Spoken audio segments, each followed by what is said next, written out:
INDTV न्यूजचे नवनवीन update जाणून घेण्यासाठी INDTV न्यूजला सबस्क्राइब करून बेल आयकॉन ऑलवर सेट करा। मुख्यमंत्री माझी लाडली बहीण योजना अंतर्गत कागदपत्र जमवण्यासाठी महिलांची सेतू केंद्र व शासकीय कार्यालयांपुढे प्रचंड गर्दी। कागदपत्र घेण्यासाठी आलेली महिला चक्कर येऊन पडली। पहा याबाबतचा सविस्तर रिपोर्ट INDTV न्यूजवर।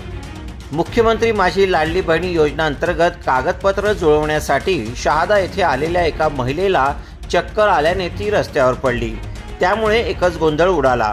ही योजना 21 ते 60 वर्ष वयोगटातील विवाहित परित्यक्ता विधवा महिला यांच्यासाठी असून त्यासाठी महाराष्ट्रातील रहिवासी असल्याचे अधिवास सर्टिफिकेट, उत्पन्नाचे सर्टिफिकेट, बँक खाते आणि रेशन कार्ड मध्ये महिलेचे नाव अंतर्भूत असावे अशी अट असल्यामुळे आज सोमवारपासून नंदुरबार जिल्ह्यातील शहादा येथील शासकीय कार्यालय व सेतू येथे महिलांची व कुटुंबियांची प्रचंड प्रमाणात गर्दी पाहावयास मिळाली। या योजनेत लवकर सहभागी होऊन आपणास लवकर मानधन मिळावे आणि यासाठी दिलेला 15 दिवसांचा अवधी म्हणजेच 1 जुलै ते 15 जुलै 2024 पर्यंत नाव नोंदणी करायची असल्याने आज शहादा शहरामध्ये प्रचंड गर्दी दिसून आली।